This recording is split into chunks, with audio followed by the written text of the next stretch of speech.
Hey guys, welcome back to my channel and welcome जो कि नए हैं, जो ये वीडियो देख रहे हैं। सो मैंने अपने इंस्टा पे एक स्टोरी लगाई थी जो कि क्वेश्चन आंसर वीडियो था, लाइक क्वेश्चन आंसर सेशन का था कि ask me something sort of. तो बहुत सारे लोगों ने मुझसे क्वेश्चन पूछा है जिसका रिप्लाई मैं इस वीडियो के थ्रू करने वाली हूँ। तो विदाउट एनी फर्दर डिले चलिए स्टार्ट करते हैं। और मैंने कोशिश की है कि मैं सारे क्वेश्चन का आंसर दे पाऊँ, तो मैंने अपने दूसरे फ़ोन में स्क्रीनशॉट लेके रखा हुआ है। तो चलिए स्टार्ट करते हैं वीडियो और देते हैं सारे क्वेश्चंस के आंसर।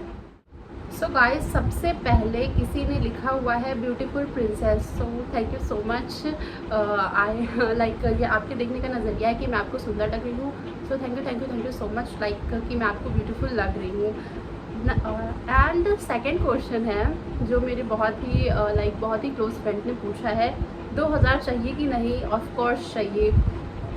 आज जब कन्वीनियंट हो तुम्हें तो प्लीज़ 2000 दे दो, I need it. Just kidding. जब भी तुम्हें लगे कि तुम भेजना चाहिए तो you can send me, otherwise no need. नहीं, पैसे की ज़रूरत सबको होती है, चाहिए, देना है। And the third question is that कि which fictional character do you secretly relate to दीदू? Oh thank you so much. मुझे लगता है ये मेरी कोई किसी जूनियर का मैसेज है, लाइक क्वेश्चन है which fictional character do you secretly relate to. So जैसा कि यस, आलिया भट्ट का जो रोल है डियर जिंदगी में, मुझे लगता है कि मैं उस कैरेक्टर से बहुत ज़्यादा रिलेट करती हूँ। बिकॉज पहले वो बहुत ही हैप्पी थी, फिर उसके लाइफ में डिप्रेशन आ जाता है और वो डिप्रेशन को बहुत ही दिल से ले लेती है। छोटी छोटी बातों में उसे हर्ट होता है, वो अपनी लाइफ को है समझती है। Then she start loving her life और फिर यही सब है। So I can relate with this character, yes. So yeah you can call me the Alia Bhatt of Dear Zindagi, of course. So next question is what is the secret that you always look happy? So happy रहने का कोई secret नहीं होता है। Problem सबकी life में होती है। लाइक करेंटली हो सकता है मेरी लाइफ बहुत ही बैड फेज से गुजर रही हो या फिर मैं किसी बहुत ही बैड फेज से गुजर के आई हूँ। मीन्स सबकी लाइफ में सिचुएशन हमेशा अच्छी नहीं होती है, वर्स्ट से वर्स्ट होती है। बट उसके लिए आपको बहुत ज़्यादा सैड होने की ज़रूरत नहीं है। एक प्रोसेस होता है जिसे हम लोग रिजिलियंस कहते हैं। आपका जो रिजिलियंस टाइम होता है वो बहुत ही कम होना चाहिए। लाइक अगर आप किसी भी डिप्रेशन में जा रहे हो, किसी भी दुख में हो, तो आपको रिजिलियंस जो है वो रखना चाहिए कि किसी भी सिचुएशन में जाके आप कितने जल्दी वापस आ सकते हो। तो resilience is the best thing कि आप अपने लिए अपना सकते हो, सो दैट कि आप अपनी लाइफ में आगे बढ़ सको। क्योंकि अगर रिजिलियंस नहीं है तो एवरीथिंग इज़ वेस्ट। क्योंकि आपकी ज़िंदगी में आपकी लाइफ बहुत अच्छी चल रही है, थोड़ी सी कुछ चीज़ें ख़राब हो जा रही हैं थोड़े टाइम के लिए, ज़्यादा टाइम के लिए, पर उसके लिए आप अगर सैड हो जाओगे, बहुत ज़्यादा दुखी हो जाओगे, कोई काम करने का मन नहीं करेगा, खाना पीना छोड़ दोगे, लोगों से मिलना छोड़ दोगे, बातें करना छोड़ दोगे, तो ये सिचुएशन वर्स्ट से वर्स्ट होती जाएगी। तो इसलिए रिजिलियंस बहुत ही इंपॉर्टेंट है लाइफ में। और बिना रिजिलियंस के आप अपनी लाइफ का कोई भी प्रोसेस नहीं कर सकते। आप बहुत ज़्यादा खुश भी मत हो जाइए किसी सिचुएशन में कि बाद में अगर आपको दुख मिले तो आप उसे बियर ना कर सकें। सो मेरे लिए मेरा सीक्रेट तो बेसिकली रिजिलियंस ही है। सबका अपना अपना तरीका होता है, बट एक बार आप अपना के देखिए, आपको भी शायद अच्छा लगे या फिर आप भी अपनी लाइफ के बैड फेज से मूव ऑन कर पाएँ। Okay, thank you.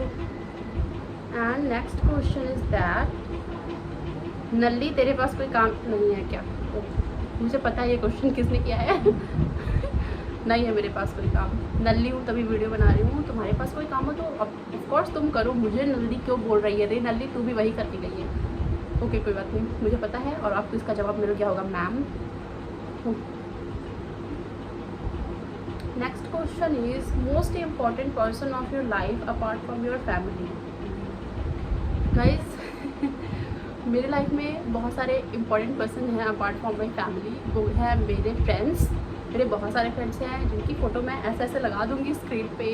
तो लाइक तिवारी हो गए, दीपक, आदि, अमन, अश्विनी, प्रज्वल, सरगम, निधि दीदी, सारा दीदी, सेजल एंड ऑल। तो ये सब लोग मेरी लाइफ हैं। लाइक दे बिकॉज इन लोगों ने मेरे अंदर जान डाल के रखी हुई है, अदरवाइज़ मैं भी इतनी डिप्रेस्ड। मैंने रिजिलियंस की बात कही थी ना, रिजिलियंस प्रोसेस तो सेकंड थिंग है। फर्स्ट थिंग है कि मेरे आसपास मैं इतने अच्छे अच्छे लोगों से घिरी हुई हूँ, इतने अच्छे अच्छे लोगों से मेरा कांटेक्ट है कि चाहे वो दूर रहे चाहे वो पास रहे, लेकिन वो मेरे साथ हमेशा होते हैं, मुझे समझाते हैं। चाहे उन लोग की लाइफ खुद इतनी बेकार ट्रैक पे चल रही हो, बट वो मेरे लिए हमेशा खड़े रहते हैं। यहाँ पे बात हुई अपार्ट फ्रॉम माई फैमिली, तो मेरे फैमिली से हटा के ये सारे लोग हैं जो मुझे हमेशा एक बहुत ही हैप्पी फेज़ में डाले हुए होते हैं। लाइक वो मुझे हमेशा खुश रखते हैं, मेरे सारे प्रॉब्लम्स को सुनते हैं, उनके पास मेरी प्रॉब्लम का मैक्सिमम मेरी प्रॉब्लम्स का सोल्यूशन होता है। सोल्यूशन नहीं भी होता है तो वो मुझे सुनते हैं, चाहे उनके पास 1000 काम हो, चाहे वो बोर हो रहे हो, चाहे वो कुछ ना कर रहे हो, बट वो मेरी बात ज़रूर सुनते हैं। और कई बार ऐसा होता है कि कोई आपकी दिल की बात भी सुन लेता है ना, तो आपको बहुत सारा सुकून मिल जाता है, बहुत अच्छा लग जाता है। तो यस, ये लोग हैं मेरी लाइफ में जिन्होंने मेरी लाइफ बहुत ही हैप्पी बना के रखी है। So thank you so much guys, मेरी लाइफ में ऐसे रहने के लिए thank you so much. So yes, move on to the next question. What is the next question? Best face wash. So guys, currently मैं कोई स्किन केयर रूटीन तो ऐसा फॉलो नहीं कर रही हूँ, बट देखिए मेरी स्किन कितनी ग्लो कर रही है। सो बिकॉज मैं 2 महीने से क्लीन एंड क्लियर का face wash, normal vitamin C clean and clear का फेस वॉश यूज़ कर रही हूँ। कोई भी मॉइस्चराइजर नहीं लगा रही हूँ, कुछ भी नहीं लगा रही हूँ, सिर्फ क्लीन एंड क्लियर का फेस वॉश है। तो मे बी आप लोग ट्राई करो, आप लोग को भी फ़ायदा करेगा। ऐसे मेरी स्किन बहुत ही ऑयली है और ओपन पोर्स है, एक्ने प्रोन स्किन है, बट जब से मैंने ये फेस वॉश यूज़ करना शुरू हुआ है, और लाइक ये कैमरा कोई भी फिल्टर नहीं है, जस्ट एक आईफोन का कैमरा है, फिर भी मेरी स्किन ग्लो कर रही है। सो yeah you can use clean and clear face wash and मतलब मेरी रिकमेंडेशन है, अगर आपकी स्किन मेरे टाइप की है तो ज़रूर फ़ायदा करेगा। मेरे लिए तो फ़ायदा किया है। एंड सेकेंड थिंग, आप डॉट एंड की का ग्रीन वाला फेस वॉश यूज़ कर सकते हो, ककड़ू प्लम करके कुछ उसका है, मैं इमेज लगा दूँगी अगर मुझे मिलेगी तो ये फेस वॉश भी अच्छा है। करेंटली मेरी सिस्टर यूज़ कर रही है, खैर उसकी कॉम्बिनेशन स्किन है, dry skin and dry to oily like, तो उस पर वो ज़्यादा फ़ायदा कर रहा है। तो next question is which phone you use for shoot videos. Guys, ऐसे तो मैं अपना नॉर्मल ये IQ का फ़ोन यूज़ करती थी, बट अभी मैं आईफोन का कैमरा यूज़ कर रही हूँ, आईफोन यूज़ कर रही हूँ to shoot my video. So that's it. And the next question, what is the next question? Your dream. Guys, मुझे भी नहीं पता मेरा क्या ड्रीम है अपनी लाइफ में, मुझे सच में नहीं पता है मैं क्या करना चाहती हूँ, और शायद इसीलिए मैं बहुत ज़्यादा परेशान हूँ कि मुझे क्या करना है अपनी लाइफ में। तो आप लोग मुझे सजेस्ट कर सकते हो, जैसा कि आप लोग जानते हो मैंने बायोटेक किया हुआ है, बीटेक किया हुआ है, बट मुझे समझ नहीं आ रहा है अभी मुझे अपनी लाइफ से क्या चाहिए। सो इसलिए मुझे बहुत ज़्यादा प्रॉब्लम हो रही है आजकल अपने करियर को लेके। अपने करियर को लेकर मैं बहुत डीप थिंकिंग में हूँ, बहुत डिप्रेस्ड हूँ, पर मैं शो नहीं कर सकती। शो करने से कोई फ़ायदा नहीं है, तो बस अच्छा सोचते हैं, अच्छा सजेशन, अच्छा आइडिया इधर उधर से ले रहे हैं, but currently I have no dream, क्योंकि मुझे पता ही नहीं कि मुझे बनना क्या है अपनी लाइफ में, which is very bad thing. And please, आप कभी भी अपनी लाइफ में स्टडी कर रहे हो, कुछ भी कर रहे हो, तो ऐसे रैंडमली मत करो, प्लान करके करो कि आपको अपना करियर, आपका फ्यूचर अपने ध्यान में रख के करना, क्योंकि जब आप पास आउट होते हो तो बहुत ज़्यादा प्रॉब्लम हो जाती है आप लोगों को लाइफ में। Currently I am working somewhere, but वो मेरी ड्रीम जॉब नहीं है। मुझे नहीं पता मुझे क्या चाहिए लाइफ में, लेकिन जो मैं कर रही हूँ मुझे नहीं चाहिए, ये मुझे पता है। सो यस, इसीलिए बिफोर डूइंग एनी ग्रेजुएशन और any thing, before learning any skill, आपको ये पहले से प्री डिसाइड कर लेना चाहिए कि आपको अपनी लाइफ से चाहिए क्या। अदरवाइज आप बहुत ही टेंस हो जाओगे, बहुत ही परेशान हो जाओगे, nothing else. So that's it, अपनी मेरा कोई ड्रीम नहीं है। Next question is any boyfriend. Guys, ये क्वेश्चन सस्पेंस रहने दो। कुछ लोगों को लगता है मेरा बॉयफ्रेंड है, कुछ लोगों को लगता है नहीं है, मैक्सिमम लोगों को लगता है। सो इस क्वेश्चन का भी सस्पेंस रहने दीजिए, होगा तो भी रिवील हो ही जाएगा, कुछ दिनों में, कुछ सालों में नहीं होगा तो फिर नहीं होगा। तो ये क्वेश्चन मैं नहीं बताऊंगी, इसे सीक्रेट रहने दो। जो मेरे रिलेटिव्स को, मेरे दोस्तों को, या फिर किसी को भी अगर इस क्वेश्चन को जानने की चुल है तो चुल बनी रहे, मे बी हो मे बी नहीं हो। Why would I tell you guys? I am not going to tell. जिसे पता है वो उसे पता होगा, जिसे नहीं पता होगा उसे नहीं पता होगा। That's it. ये क्वेश्चन कोई बताने वाला या पूछने वाली बातें नहीं होती है। एज, बॉयफ्रेंड, ब्ला ब्ला ब्ला, ये सब अगर किसी का होता है तो वो रिवील कर देता है, जिसका मन करता है, जिसका मन नहीं करता वो नहीं रिवील करता। That's it. सबको सब चीज़ बताई नहीं जा सकती है, बट आई एम सॉरी, मैं इतना लेक्चर क्यों दे रही हूँ। सस्पेंस में बनी रही गाइस। किसी ने पूछा है प्यार क्या है। ओके, प्यार कुछ नहीं है, प्यार सब कुछ है। ये मैं क्यों बोलूँ, मुझे नहीं पता प्यार क्या है। तुम लोग करो, तुम लोग खुद देखो, तुम लोग खुद जानो। ओके, अपार्ट फ्रॉम हंसी मजाक and fun, love is a feeling that hold trust, that hold understanding. अगर अंडरस्टैंडिंग नहीं है तो प्यार है ही नहीं। प्यार सिर्फ ज़रूरी नहीं कि किसी इंसान से हो, आपको अपनी फैमिली से हो सकता है, आपको अपने वर्क से हो सकता है। प्यार वो चीज़ होती है जिसके लिए आप फुली डेडिकेट हो जाते हो। लाइक अगर किसी को अपने प्यार से काम होता है तो उसके लिए फुली डेडिकेट हो जाता है। तो प्यार मीन्स डिवोशन, प्यार मीन्स डेडिकेशन। जो आप किसी के भी, वो कोई ज़रूरी है कि आप सिर्फ किसी एक पर्सन के प्यार में गिर के प्यार को डिफाइन कर लो।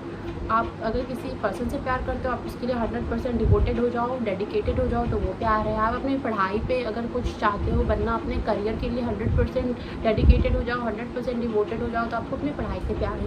Means for in my view प्यार मीन्स डिवोशन, प्यार मीन्स डेडिकेशन।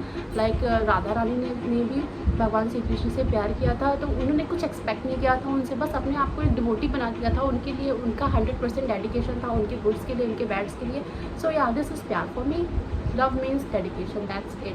कि आप उससे कभी कुछ छिपाओ मत, उस इंसान से कोई एकदम ट्रांसपेरेंट हो जाओ। लाइक जो थिन बाउंड्री होती है ना ट्रांसपेरेंसी, वो भी ना रहे, एकदम सी थ्रू हो, सब कुछ दिखे उस पर्सन को या उस चीज़ को। उसके लिए आपके पास थोड़ी सी भी 0.1% की भी लाइक कुछ छिपा ना रहे। गाइस पीछे का बैकग्राउंड लाइक सॉरी पीछे का बैकग्राउंड, मैं भी इंडियन हूँ ना गाइस, बैकग्राउंड को अवॉइड करिएगा, माई देसी house things. So for me that's it, love is devotion, nothing else. Next question is that if you want anything back from your past, what would be it? Okay so guys, इसके लिए तो मेरे पास सिर्फ एक ही answer है, वो है मेरा बचपन। तो अगर मुझे अपने पास से कुछ भी चाहिए होगा तो वो होगा मेरा बचपन। मैं इसके सिवा अपने पास से और कुछ भी नहीं चाहती। फर्स्ट थिंग मैं चाहती हूँ अपने पास से कि मेरा बचपन मुझे वापस मिल जाए, क्योंकि वो बहुत ही फ्री था, बहुत ही फ्री मैं भी फील करती थी। गाइस मुझे भी नॉइज़ आ रही है। And second thing is that कि मेरी college life, I want my college life back of course. So बचपन एक ऐसा टाइम था जब मैंने बहुत ही अपने आप को फ्री फील किया था। मुझे मतलब मैं बहुत ही खुश रहती थी, मुझे दुनियादारी या फिर किसी भी चिंताओं से कोई मतलब नहीं रहता था। मैं ज़िद करके अपनी बातें भी मनवा लेती थी, वैलिड बातें। और घर वाले मेरे ऐसे हैं कि मेरी वैलिड बातें भी नहीं मान सकते, लेकिन तब भी बचपन बहुत अच्छा होता है। सबको अपना बचपन एक ना एक बार ज़रूर वापस चाहिए होता है, तो मुझे भी सिर्फ मेरा बचपन ही वापस चाहिए। और अगर बचपन मेरा वापस नहीं मिल सकता तो प्लीज़ मुझे कॉलेज लाइफ मुझे मेरे उन्हीं दोस्तों के साथ, उन्हीं लोगों के साथ वैसे ही वापस मिल जाए, तो शायद इससे अच्छी चीज़ और कोई नहीं मिल सकती। तो यही दो चीज़ें जो मुझे अपने पास से वापस चाहिए, और मुझे अपने पास से कुछ भी वापस नहीं चाहिए। और बाकी जो भी मेरे पास में जो भी मेरी बुरी चीज़ है, वो जिससे मैं हेट करती हूँ अंदर से, please don't come back. I hate you bitches and bitch, कुत्ता साले, ऐसा मैं कह सकती हूँ, जिसको जो समझना हो समझे। पर I am nothing else I want from my past apart from my बचपन and my college life, that's it. And मेरे किसी दोस्त ने पूछा है, किसी के दोस्त ने, मेरे बहुत ही क्लोज फ्रेंड ने पूछा है कि क्या पूछे, ज़िंदगी ही क्वेश्चन मार्क है। ओहो, life is not question mark, and जीवन को क्वेश्चन मार्क ही बने रहने दीजिए until it becomes full stop. सबकी लाइफ में प्रॉब्लम्स होती हैं, बट मे बी आपकी लाइफ बहुत अच्छी चल रही थी, आई नो, और अभी बहुत ज़्यादा प्रॉब्लम आ गई है, बट नथिंग इज़ परमानेंट। अगर आपकी अच्छी लाइफ, आपकी खुशी के दिन परमानेंट नहीं थे, तो फिर आपके दुख के भी दिन परमानेंट नहीं है। सब कुछ बहुत ही जल्दी बहुत ही अच्छा हो जाएगा। Trust the process, just go with flow, trust on God, और आप अपना वर्क करते जाइए। और जैसे ही जब कोई ग्रो करने वाला होता है तो उसकी लाइफ में सबसे पहले बहुत ज़्यादा डाउनफॉल आता है, फिर वो ज़ीरो से स्टार्ट होकर बहुत ही हाई तक जाता है। और हम सब की बेस्ट मैसेज आपके साथ है, आप बहुत ही जल्दी मिलियनेयर बनने वाले हैं। God is testing your potential, so trust on God, trust on your self. सब कुछ बहुत ही अच्छा हो जाएगा। परेशान नहीं होना है, सिर्फ अपने हिस्से का वर्क करते जाना है, अपना 100,000% देना है। सब कुछ जल्दी ही फाइन हो जाएगा, don't worry. So that's all for now. मैं अभी इतने क्वेश्चन का आंसर दे पाई हूँ, और अगर आपको कोई भी और भी ऐसा क्वेश्चन आंसर वीडियो या फिर कोई video challenge video idea, any idea, तो प्लीज़ कमेंट। मैं ट्राई करूँगी कि मैं उस टॉपिक्स पे वीडियो बना पाऊँ, because now I am very free. So yeah that's all for today's video. Hope ये वीडियो आपके लिए अच्छी मज़ा आया होगा क्वेश्चन आंसर सेशन में। सो प्लीज़ अगर अच्छा लगा हो तो लाइक शेयर सब्सक्राइब करते ही चाहिए। एंड मैं बहुत दिन बाद वीडियो बना रही हूँ, तो आप लोग मुझे बताइए कि लाइक मेरा लुक कुछ चेंज हुआ है, मैं कैसी लग रही हूँ। बहुत दिन बाद I am making videos. So yeah that's all for today's video, bye.